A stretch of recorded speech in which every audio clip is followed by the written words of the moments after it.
So good evening, everyone from New York. My name is Sue Miller, and I am the Director of Programs for the New York Genealogical and Biographical Society. And we're going to be talking this evening about the New York State Family History Conference. And you can see the dates. It starts in September from the 13th through the 15th, and it's being held in Tarrytown, New York. We do have a website, which you can type the acronym NYSFHC.org into your browser window to get to the website, and we'll show you that as we go along. So I'd like to first of all thank you for joining us and thank you for your interest in the conference. The New York State Family History Conference is held now every 2 years. 2018, it's being held in Westchester County. Previous conferences had been up in Syracuse, New York. That was in 2013, 2015, and 2016. With every 2 years the conference being held, the next one will be in 2020. So we will not be holding one in 2019. And 2019, and you'll be hearing more about this, is the 150th anniversary year of the New York Genealogical and Biographical Society. So we'll have lots of events going on during the year. And this is a conference for those who are genealogists and family historians in all levels of experience. Everyone who's just starting, all the way up through professional genealogists, but most especially, it's for those people who want to learn more about genealogy and improve their skills. So,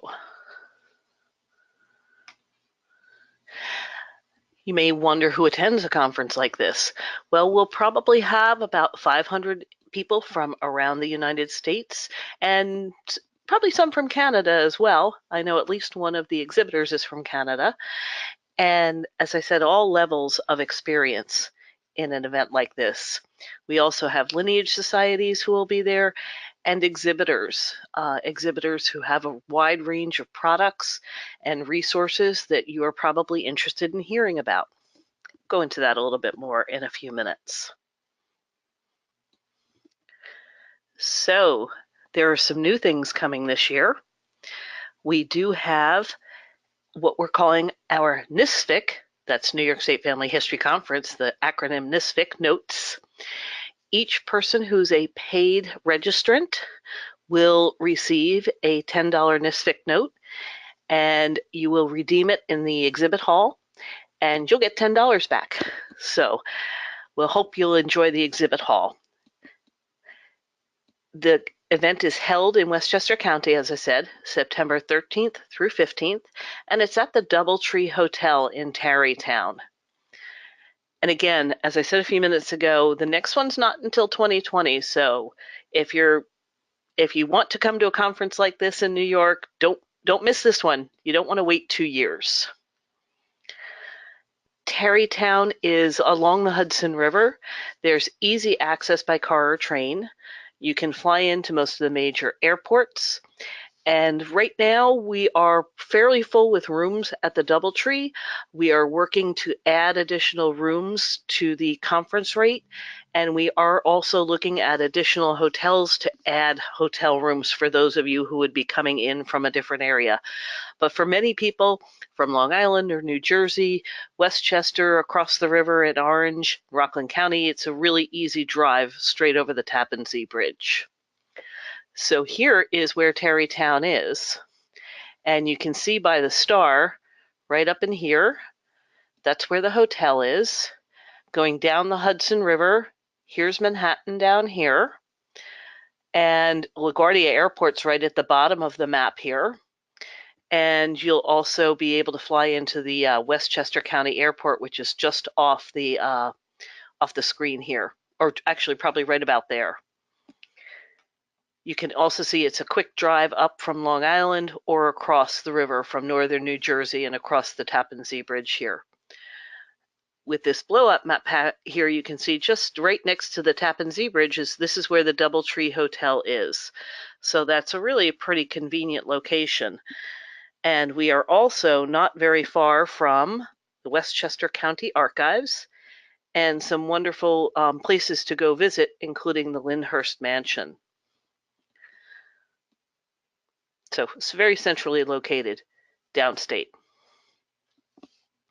We have a series of email announcements that we will be making, and it just will cover some in-depth a little bit more of the program and exhibitors and other things you'll want to hear about. So do sign up for our e-news if you're not already on our lists. You can also find out about the conference, or if you want to tell a friend and direct them to information about the conference, you can easily go to our website, and the URL is right here at the top of the screen, NYSFHC.org. And you can get easily back to the NYG&B site by just clicking the NYG&B logo over on the side. On the home page, it tells you a little bit, and this is also where you can sign up. And this email list, if you sign up on this page, would be just about the New York State Family History Conference. That would not be the email list for all the rest of the NYG&B news and tips and events. So this one is strictly about the conference. Hopefully you'll want to hear more about the rest of the NYG&B activities as well. When you click on the program tab, and there's several tabs across the top here, program and whatnot, this is where we have some detail about the program. You can look on that page by using this link, or if you haven't downloaded the handout out of the panel, when you go to this page and click here to view a PDF version of the schedule, that's the button which will download the schedule in detail. And we'll be looking at that detail as we go along tonight. So let me show you a bit more. One of the whys about coming to the New York State Family History Conference is we've got over 45 sessions over the course of 2.5 days. And I can broadly group them into some topics. There's, of course, New York topics, New York records, New York strategies, things like that. The listed ones here are just 2 of the New York topics. We have quite a few talks on methodology. Judy Russell will be speaking about advanced U.S. Census research. Jen Baldwin from Find My Past will be talking about strategies to unlock the Roman Catholic records that are coming online at Find My Past. We also have sessions on certain repositories, and again, these are just a few. We also have, besides the Westchester County Archives and the Center for Jewish History, representatives from the New York State Archives will be there, and the New York Public Library, and other sites as well. We also have quite a bit of content about DNA and genetic genealogy. Blaine Bettinger, who is, his website is well known as thegeneticgenealogist.com, and his blog is wonderful, and he's done a lot of work that benefits the whole community. So Blaine will be there for some lectures, as well as some of the people from Family Tree DNA, Living DNA, and MyHeritage. We will also have what's called a plenary session, a session for everyone at the conference. It's the only one that will go on at 8 a.m. on Friday morning. And that will feature a talk by one of our sponsors, Living DNA, about DNA and the future of family history. So again, these are just a few of the planned sessions. A little bit later in the webinar, for those who wish to stay online as we go, we'll go into more details. So just briefly, to remind you again to join us at the conference, you can register online at our website. The registration tab also contains a link for a paper form, so you can always mail that in with a check if you'd like to, or you can call us in our offices, and the number is the main NYG&B number. So those are all options for registering.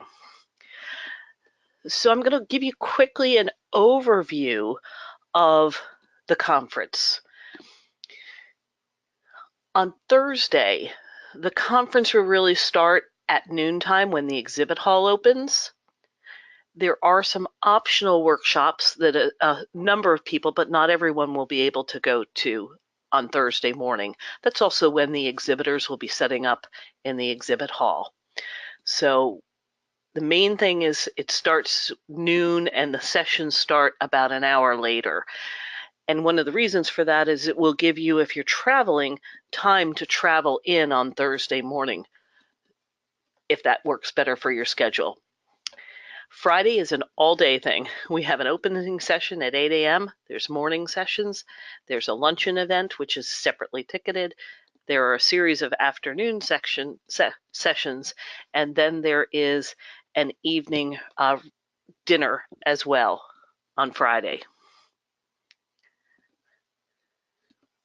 Saturday, we'll start slightly later for the sessions on Saturday, and one of the reasons for that is commuting is not as easy as far as public transportation goes on Saturdays usually, so we start just a little bit later. But we have sessions all day long, and the exhibit hall will close at 3:15, allowing the exhibitors to pack up, but you will have an opportunity after one of the afternoon sessions to get into the exhibit hall for that last thing you might need to talk to someone about. And then we will have a closing reception. This allows you, if you've been having a good time connecting with people, to wrap up by meeting and greeting other people. And that's open to everyone, and there'll be a cash bar there. So in a little more detail, as I said, for Thursday, the exhibit hall opens at noon. The first session will start at 1:15. Again, allowing people, if they're local, also to be able to work in the morning from home, for instance, or at their office, and then come over in the afternoon. Again, a second session on Thursday afternoon, and these sessions are a little bit longer than what you'll usually see at genealogy conferences. These are scheduled for an hour and 15 minutes because some of these topics really have a lot of depth to them, and these were specifically chosen for things that need a bit more than an hour to go into. So Thursday afternoon, slightly longer section. Let me go back for 1 second. We also have for NYGNB members, we will have a member reception on Thursday evening. There's no charge for NYGNB members, and we have some nice sponsorship from Find My Past on that, but it does require a ticket in advance.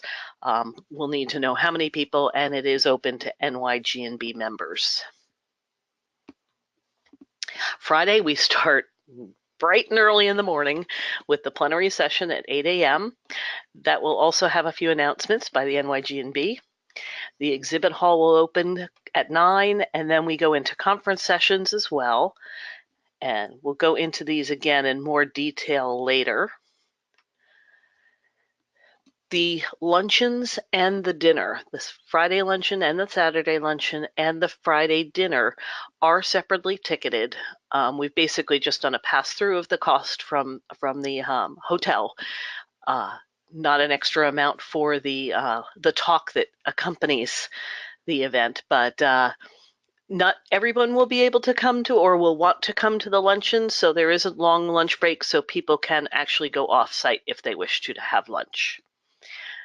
Again, in the afternoon, we've got a series of sessions, and those sessions go pretty late. The last session is from 5 to 6 p.m., and then there's still a little bit more exhibit hall time after the last session, and then the exhibit hall will close by 6:30 on Friday, and the dinner for those people who decide to buy tickets and hear about Westchester history, the 400 years of Westchester history, and that presentation is by Patrick Rafferty of the Westchester County Historical Society. So we're certainly looking forward to that. Saturday, the exhibit hall will open a little bit early for those people who will be around and on site. We are starting the sessions just slightly later, though, again, due to a number of people who will be commuting up by public transportation. As I mentioned earlier, there's a very good train line on Metro North from Grand Central right up to Tarrytown, and that station on a Saturday morning is about a 5-minute drive away, or a quick cab ride, or there may even be a little shuttle bus. We're working on that. And then we have sessions again during the morning. There is a luncheon again and afternoon sessions. Again, the exhibit hall would close at 3:15, just when that last session is starting. and then a closing reception immediately following the last session to allow you to connect, exchange emails and phone numbers with people. This is a schematic of the exhibit hall and the lecture halls. So that exhibit hall literally is steps away from the lecture hall. This is a fairly compact venue. So there'll be a lecture hall here that holds quite a few people. There's 2 more lecture halls here. You would be entering from these hallways on either side for the lectures. The exhibit hall will have an entry here, and there's another lecture hall over here. So you will not need to spend a lot of time going from place to place. It's a nice venue that allows you to get quickly from one place to another. You will have 30-minute breaks between the lectures, again, to allow plenty of time for a pop outside or anything else. And you'll have time to go spend your NYSFHC note in the exhibit hall. So this NYSFHC note is, again, as I said, paid registrants receive one. And once you make a purchase, the exhibitor will validate it for us. You'll pop your name in over here, and hopefully you'll do that at the very beginning of the conference so yours doesn't get mixed up with somebody else and you know that one's yours. And then you would bring it to either the registration booth or the NYGNB booth depending on the time period, and exchange it for a nice $10 bill. We do have a number of terrific sponsors for the conference this year. Living DNA is one of our main sponsors. And if you have not heard much about Living DNA, I think it will be quite interesting to you to understand what their methodologies are. And they'll be giving us a lot of good information about how their testing for genetic genealogy is different from others. We do have Family Search. Gosh, we all love all the records that we're finding on Family Search. They will be there with a couple of presentations. MyHeritage is a main sponsor as well. They have both records and family trees on their website, as well as DNA testing as well. So they've combined all of those together. Find My Past, I hope many of you are familiar with. We host our e-library on Find My Past, and they have the Catholic Heritage Archive. And I will pop in here for a moment, and for those of you who are NYGNB members, Jen Baldwin from Find My Past will be doing a webinar on New York Archdiocese Catholic records on July 12th. So NYGNB members will have access to register for that webinar. Family Tree DNA and American Ancestors, which is the New England Historic Genealogical Society, are also sponsors. So you'll be seeing lots of all those folks. We also have quite a few organizations participating with us. Central New York is sponsoring 3 lectures by Blaine Bettinger. I have mentioned his name before, and all these other organizations are sponsoring speakers. And it's unusual to have Joe Klett of the New Jersey State Archives. He's the archivist for New Jersey. He will be there talking about colonial land records for New Jersey, and that's sponsored by GSNJ. So you might have a question about, well, what's my day really like at the conference? Well, 7:45 on Friday morning, I hope you'll be wandering in with your cup of coffee and come and sit down and find a place to sit for the talks and the lectures. Chat with the people around you. You'll hear at the beginning of the plenary session at 8 a.m., you'll have a welcome from the NYGNB. There will be a few new, breaking news items that we'll talk about. And then we'll have that great talk by Living DNA about the future of family history and DNA and how they're melding together.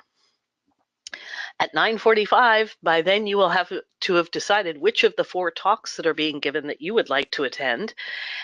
You'll have time after that talk to go back to the exhibit hall and hear about new products and ask questions of the exhibitors who are there. 11:15, you'll hopefully have decided which of the 4 talks to attend again. Fridays, the lunches by Family Search again.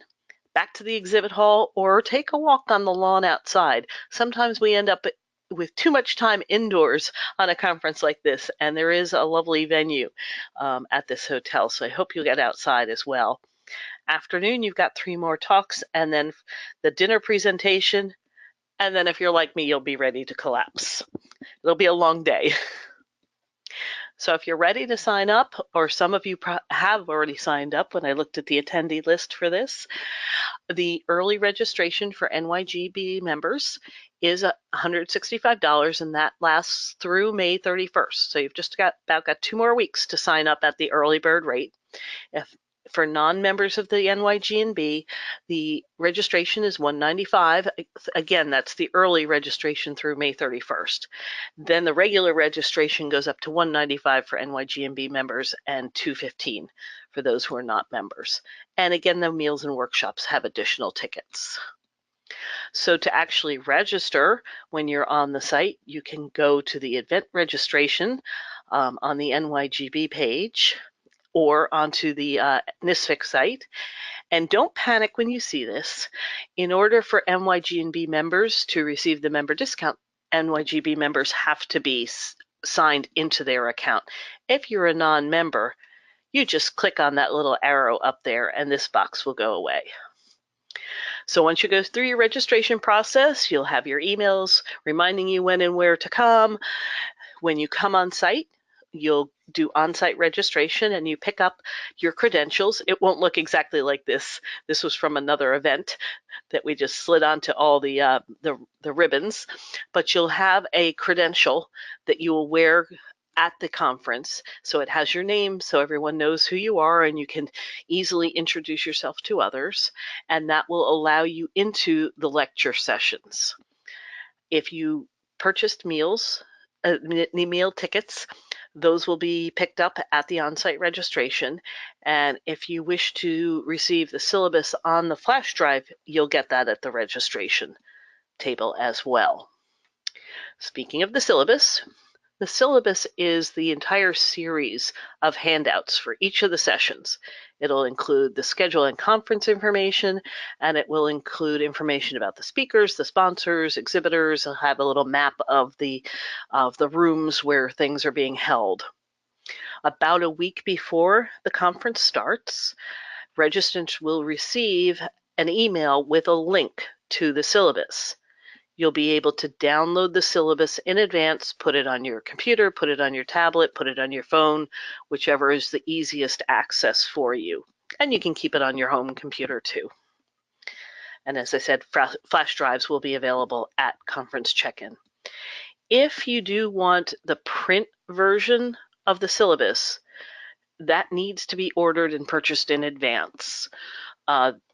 There's a possibility, but certainly no probability that we'll have extras on site. So if you want the print version, do order it in advance. A few tips, and this actually came up in our Facebook Live today. Someone asked, what tips do you have for attending a conference? And I was already planning on talking about these for you.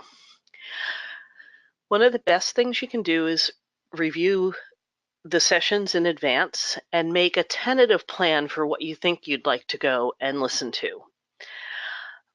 When you get to the conference, or talk to people, your friends who are coming to the conference as well in the days before, keep an open mind though. They may have a perspective on a talk that might be slightly different, and something new might intrigue you. So you don't have to lock into the sessions that you're going to in advance.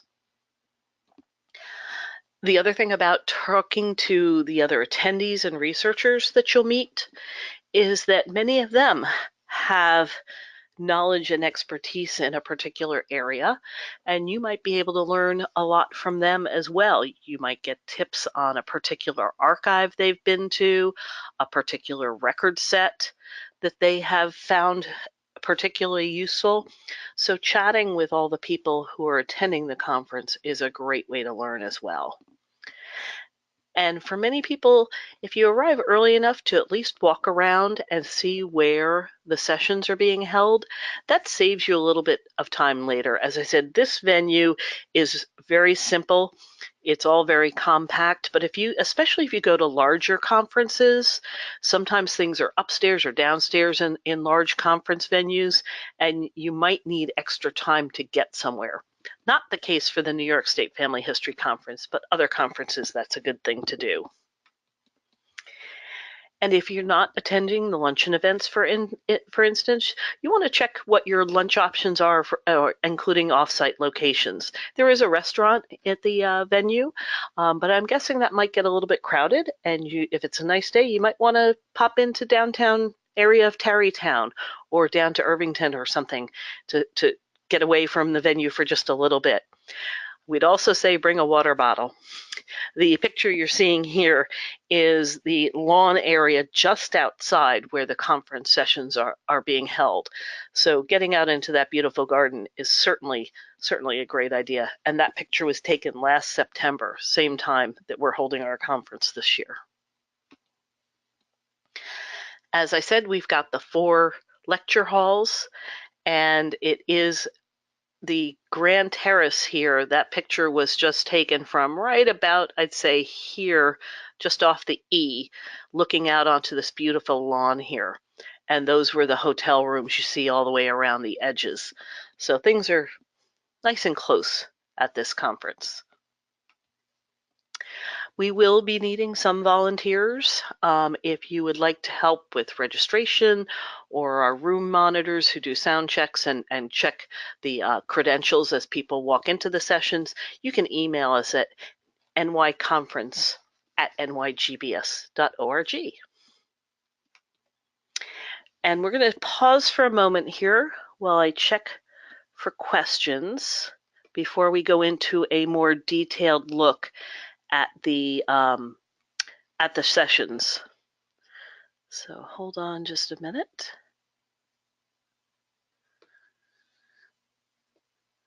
Okay, I'm not seeing any questions right now. If you do have questions as we're going along, again, in the GoToWebinar panel on the side, there is a question box and you can type in your questions there, and we will, I'm getting one now. Is there a social media policy about live tweeting, etc.? Yes, we will. Oops, sorry, I have a typo on there. It's NYSFHC.org. Yes, the social media policy, live tweeting is absolutely acceptable. Very short, Facebook posts and things like that. One thing that's not just specifically to social media, but is a copyright issue, is that, and this holds for any conference, unless you have specific permission from the speaker, photographing of slides or recording a lecture is it would be a violation of copyright if you did that without specific permission. So that social media policy and things like that, reminders about copyright, will be in the syllabus as well as in emails in advance of the conference. So someone else is asking about, do you sign up for specific sessions or do you just choose the one that you want to attend? Sometime when we get closer to the conference, we will be sending out a survey to ask people which of the sessions, and let me move to the next slide for a second, which of the sessions you would want to attend. And based on that survey and our experience knowing certain speakers, we will cite the lectures in different rooms depending on capacity. There's no guarantee that you will get into any particular session, but between the 4 sessions in any given time, I think we've tried to make sure there's broad areas of interest so that people will be able to go to, if they would like to do, lots of DNA lectures, they'll be able to do that. If they would like to look, here are the methodology lectures or all the lectures about New York Records Online. they'll be able to do that. So we've tried not to position things against each other, but you will have the option to pick each one. You're not ticketed for a particular one. We also have a question about the workshop on mapping ancestors and the session on on using geotools. They have some basis. Some of the technique is the same, but the workshop, which is actually filled right now, the workshop will be an interactive one. You'll actually go through some exercises and actually do the things during the session. So they will not be exactly the same. And your experience of actually practicing and asking questions as you go along is usually quite different than going to a lecture, in which case you're hearing a lot of information as you go along, but don't have an opportunity to try those techniques and ask questions of the instructor as you go along. So there is some overlap, but not completely, and it's a different type of experience. Okay. By the way, on the workshops, the workshop given by Tom Jones, and let me jump in here for a minute about some of our speakers. The speakers that we have coming to this conference, for the most part, are national quality speakers, and Tom Jones is certainly one of those. His workshop is basically on creating a research plan and doing the planning and how to develop the right questions so that you can make a proper research plan and do your research efficiently. Many times people tend to go, oh, look, there's a shiny new record set, and I'm going to go grab that because it's new, but don't get a chance to go back and dig into something that's been available for a while, but they didn't know they needed, for instance. So learning how to do a good research plan is a wonderful skill for researchers so that you're efficient with your research and you don't miss something. So Tom Jones is the instructor for that workshop, and that will be a terrific opportunity for people. So I've had this slide up for a minute, and hopefully most of you have read a little bit about some of these sessions. So as you can see, you've got some New York resources and records. You've got the technique of how to get more information out of the United States censuses. If the Catholic records are something that you're interested in, Jen Baldwin is a wonderful speaker and certainly knows so much about that collection. And for those who are just starting on DNA or trying to understand where you would start with DNA testing, Janine Cloud from Family Tree DNA will be there and give you a good foundation for then the next DNA talks that you would listen to. Again, we've got these are Thursday afternoon sessions, and these are going to be a little bit longer than usual for sessions. But Jane Wilcox, who's done a lot of research all over New York State, has visited so many of these different types of repositories, and she has some very good techniques about what sorts of records you might be able to find at all these different types of repositories. For those people who are interested in New York City, I'm going to be doing a talk on the New York City Municipal Archives and those things that go way beyond birth, marriage, and death records, for which the Municipal Archives is known. And of course, we're in Westchester, so we need to talk about the Westchester County Archives. Jackie Graziano, who is the Westchester County Archivist, will be talking about their collections and history of Westchester County. And she will be joined by Meryl Schumacher, who is the NYGNB genealogist. And again, for those interested in DNA, David Nicholson, who is the founder of Living DNA, and Katie Welka will be discussing as the title says, behind the scenes and what happens with testing for DNA. So that will also give a good foundation for future talks at this conference about genetic genealogy. So just checking the question log again. I think I'm covering things pretty well. I won't talk about every single one of these lectures. You can see what they all are. They are all listed in that handout as well. But things like Terry Koch-Bostic is an expert in surname variants and how to use the tools to overcome what you might think is a brick wall or a roadblock. And that's a methodology talk. Judy Russell, hopefully many of you know her.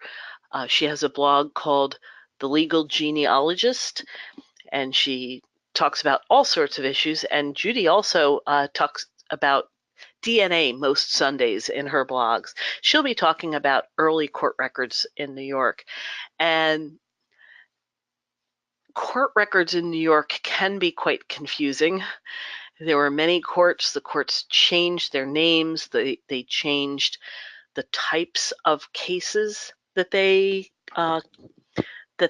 had jurisdiction over. So understanding the court structures is important to finding the records you might need. And again, we've got some more information on DNA and finding European ancestry.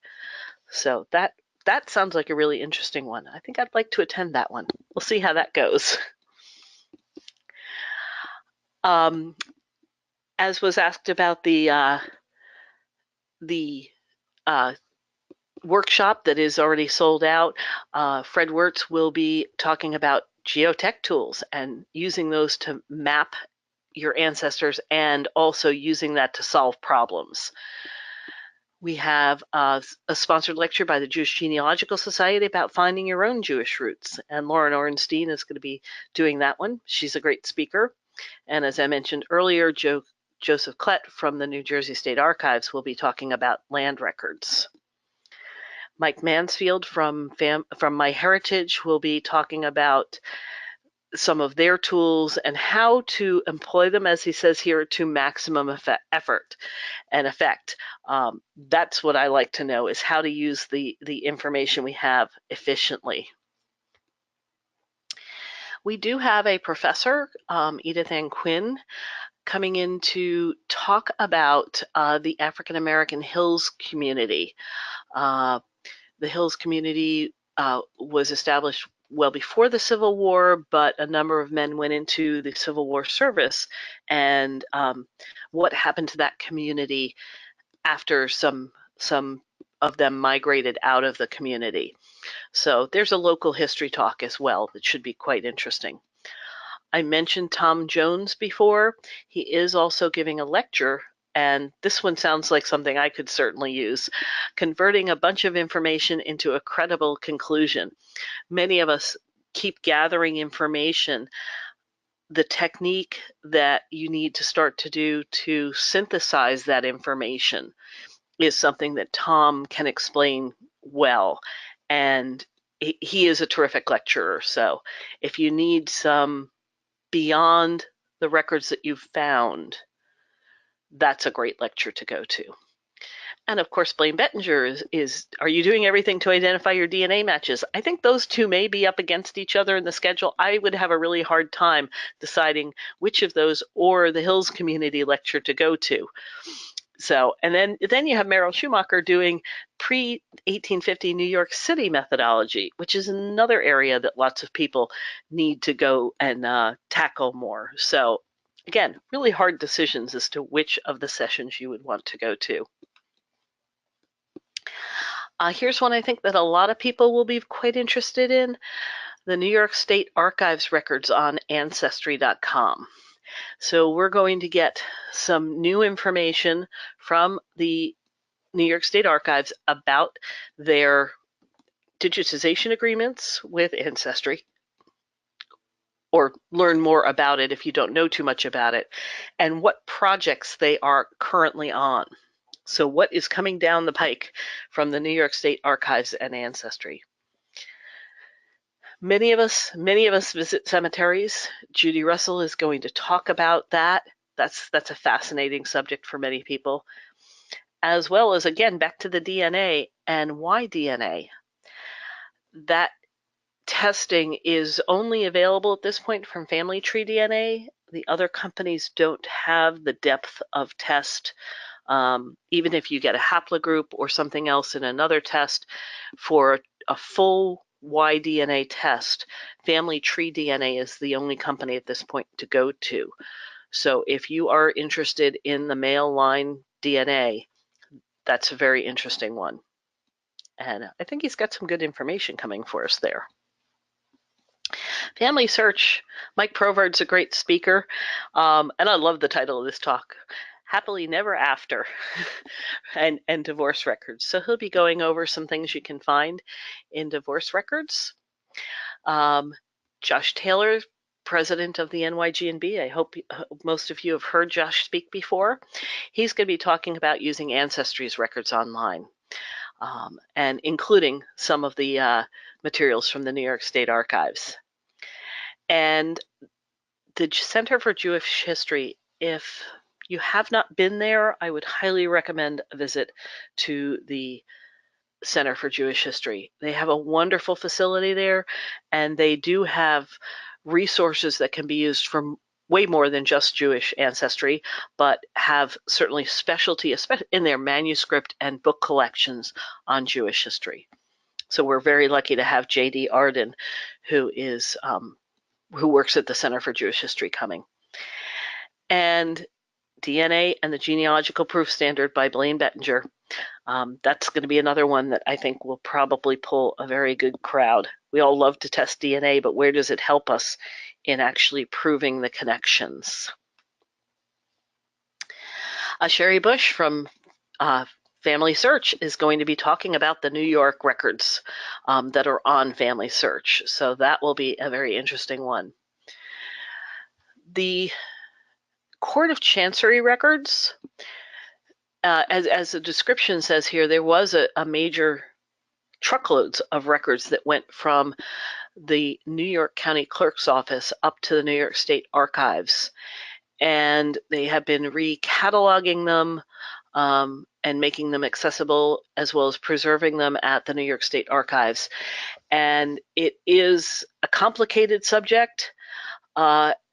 So learning more about this subject from current plan is to have Dr. Jim Foltz, who is a fellow of the NYGNB, do that talk. I think that will probably be the case.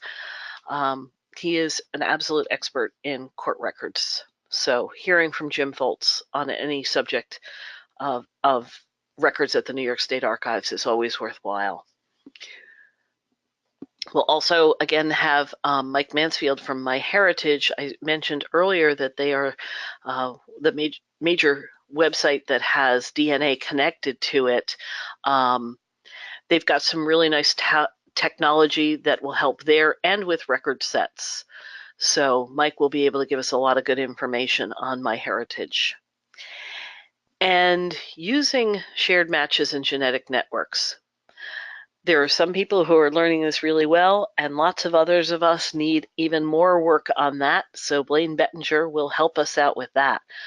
So again, deciding, I've lost track whether these are all up against each other on the same time slots, but deciding between any two or three of these can be difficult. We've also got Terry Koch-Bostic, who is a resident of Long Island, and she has done a lot of work at Long Island repositories, and there are some true gems out there, and Terry knows some of them very, very well. So that will be a terrific lecture for those people who are not necessarily even living on Long Island, but need to research Long Island roots. There are archival collections out there that can't be found other places. Meryl Schumacher, again, our NYGNB genealogist, is doing a lecture on pre-emancipation African Americans and how to research them.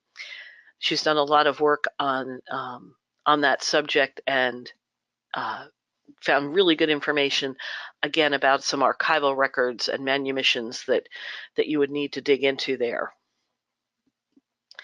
For many of us, when we're doing our genealogy, using that context is very important. And Carmen Nigro from the New York Public Library will talk about that. And again, going back to DNA, Living DNA will present some information about the science of genetic genealogy.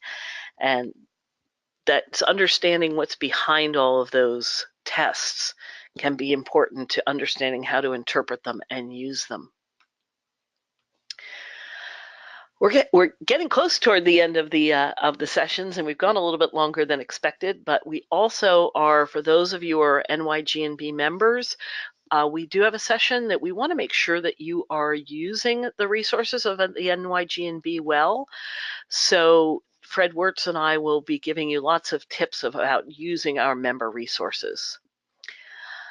Jen Baldwin, again, a terrific nationally known speaker, will be talking about naturalization records. And gosh, what a great process that is. And some of the records that are left behind have a wealth of information, some not quite so much, but depending on the time period. But Jen's got a lot of really great information for us on the naturalization process. And a big subject for a lot of people, and I'm guessing a number of you have purchased Tom Jones' recent book about documentation, but he is an expert on this subject. And that also ties in very well with writing your family history. And Kyle Hurst from New England Historic Genealogical Society and also the Newberry Press will be there to talk about writing your family history. And finally, even after almost at the end of the conference, I think these four all are right toward the end of the conference schedule. Judith Herbert, she's a professional genealogist who has done some terrific work. She's a certified genealogist, and she is also one of the people who has been an expert consultant at our Albany research trip. And she's going to be talking about actually New York City and those of meager means. And this is a case study. Many times when you hear talks, if you see the words case study, the lecturer will use the information that they found and tell you how they put together their research to solve a problem. So you'll see some real life examples in case studies. So Judith is certainly going to give us the one there. Boy, we love those migration patterns, don't we? And Karen Marrow-Jones, former editor of the NYGNB Record, will be talking about those transportation methods, all the canals, turnpikes, railroads. Jane Wilcox, we recently announced that Jane she's already taken the leap into those uncharted waters of the New York State Archives collections. And in the course of researching and writing for our forthcoming guide to the New York State Archives collections that are genealogically relevant, Jane's unearthed a tremendous amount of information. Every time we talk with her, we're learning something new. And I've got a new research list based on the recent meeting we had of things that I need to go look at at the New York State Archives. So I think this will be one that could be very valuable to many people. And I spoke earlier about copyright based on one of the questions in the social media policy. But again, Judy Russell, the legal genealogist, is going to talk about copyright for us. And she's going to give us, again, examples and guides about what we should or shouldn't be doing with other people's material. So that will be a great one. So again, you can register online at NYSFHC.org. You can print out the paper form and mail it in with a check, or by all means, you can just call us in the office and register. If you've already registered for the conference and you do wish to add something on, please do call us in the office. This system doesn't quite allow you to add on something once you've already registered, but we can certainly do that in the office if you just give us a quick phone call. So I think we are pretty much at the end of the presentation. Again, I've spoken a little bit longer than I expected to, so I appreciate your attention and hope you will all register and join us for the conference, and bring your friends too. It's always great to have connection and social time with other genealogists. So, and Jay, thank you for joining us tonight, and Dorothy and Pat and Christine and all the people who asked questions, and hope to see some of you soon. I'll stay on for a minute or two and see if anyone has some more questions. Okay, well, thanks everyone. I don't see any more questions coming in, so I think we'll wrap it up for tonight. And we'll all see you soon. And don't forget to check our website, nygbs.org/events.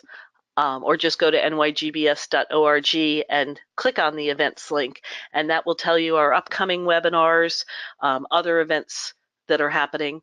We have one coming up in the office soon with Daniel Horowitz from My Heritage about cemetery visits and planning your visit. And even though that will be an event in the office, we will be recording it so that NYGNB members who are not local to the New York City area will be able to view that presentation later. Okay, well, thanks very much, everyone. Have a good evening.